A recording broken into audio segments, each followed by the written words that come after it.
Hey everybody, it's a Review Revolution back at you again, and today we're going to take a look at the Hasbro series, Marvel Legends, Blob, Quicksilver, the Son of Magneto. You know, that title, the Son of Magneto, that sounds so much cooler than I think of the way it turned out. I don't know. Somehow when I think the Son of Magneto, this image doesn't quite fit. It just doesn't seem like the character I would picture.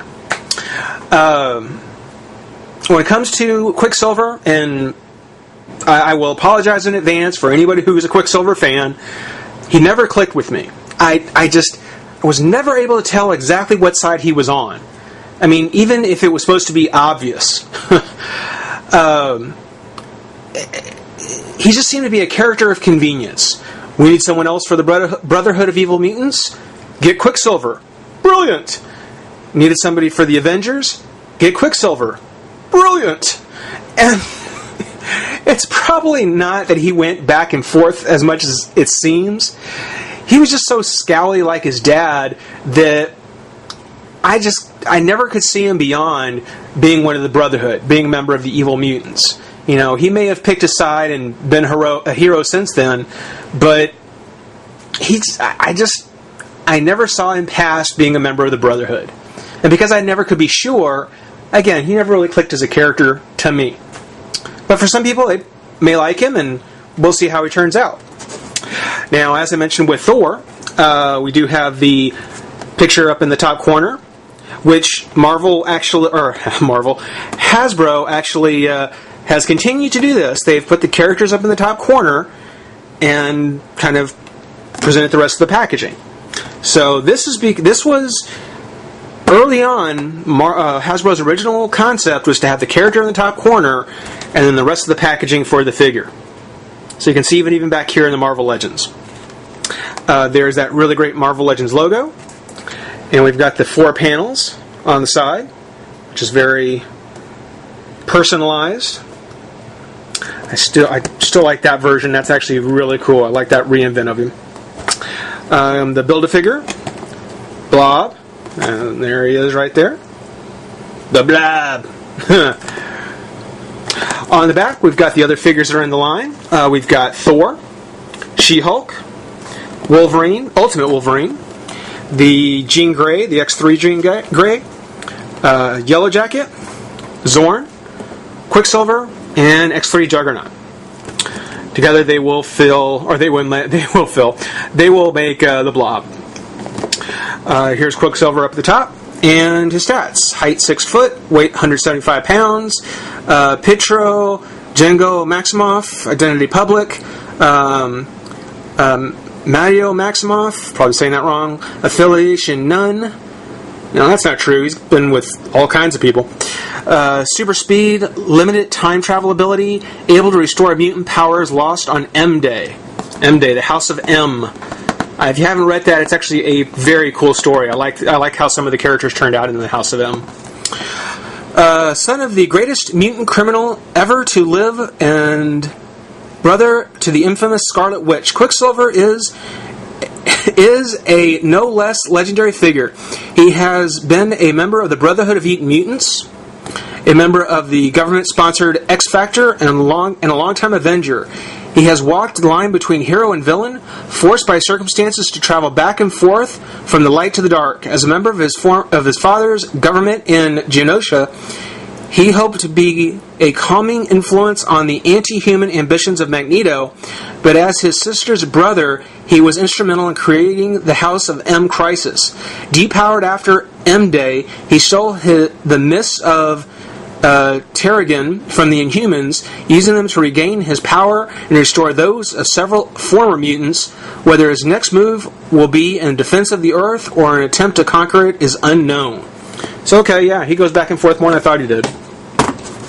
And so, I never know what to think of him. But that's just a quick look at Quicksilver in the box. We'll take a moment, pop him out of the pack, have some fun. Be right back. All right, everybody. Quicksilver is loose, and that's not a good thing.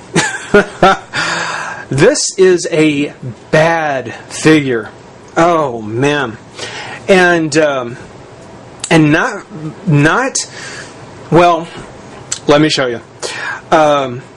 First off, I want to say this is his green outfit, which the official version is blue, which is the one that you see him in mostly. The hands, the boots, so I'm not touching him. There's a reason for that. The hands and the boots are molded out of white plastic. So as far as paint goes, the only paint application is across his chest and on the boot or on the belt. And it actually is very clean. It actually looks really good. Man, I do like the paint job of the lightning pattern on him. It goes all the way around. It's actually very nice. The hair, he's got kind of the same, white hair like his dad. His face is a little pale, but the sculpt on it is really nice. Again, just kind of a blank expression, which, I kind of would expect from Quicksilver. You don't know what side he's on, so he's kind of neutral. It's actually really good. As far as the rest of the body goes and the hair, just like with Thor, there's not really a whole lot going on as far as the colors, because there's no dry brushing, there's no highlights. It's basically a flat field of plastic, which again is a bit of a shame. It would look much nicer if there was something to give some relief on the figure. Maybe some gray as a base coat for the hair with white dry brush over it. That would look cool. But otherwise, you can just really lose a lot of the detail in the light. So as far as the paint job goes, I think it's great. I think it looks really, really good. It's a simple, basic male body, which is fine. That's exactly the way Quicksilver looks. He looks like the character, which is really good. The problem I have with him is that in so many places, he just seems over-articulated.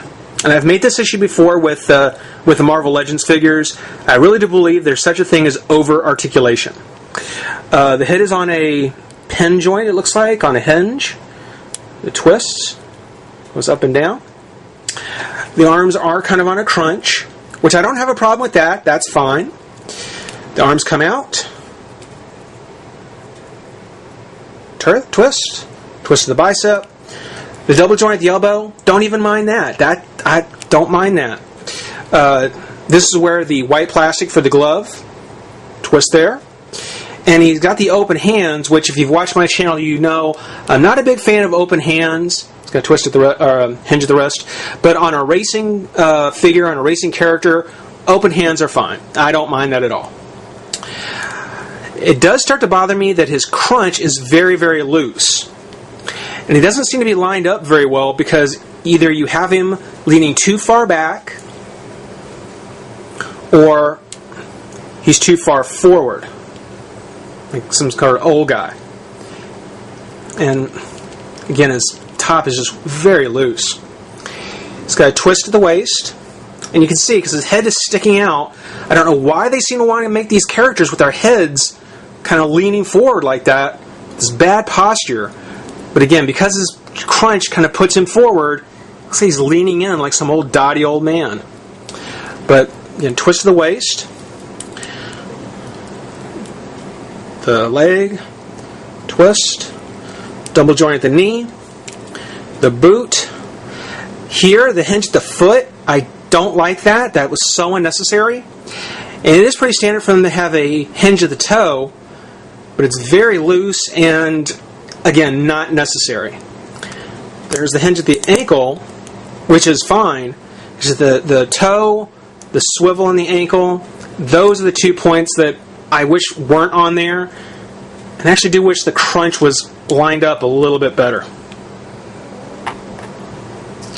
And again, he looks like some dotty old man. He does come with the right arm of the Blob, which will take a moment and put him together here real soon. Overall, I have to give him a 5, 4.5, 5. So, not a great character. A bit of a disappointment, really. He'll fit on my shelf. In that outfit, he'll probably be with the other evil mutants. But, for the most part, a pass. If you can get the arm by itself, go for it. But as far as Quicksilver goes, unless you're a fan of the character or unless you want him for the Brotherhood, complete pass. Rate, comment, subscribe, join the revolution, and we'll see you soon. Bye-bye.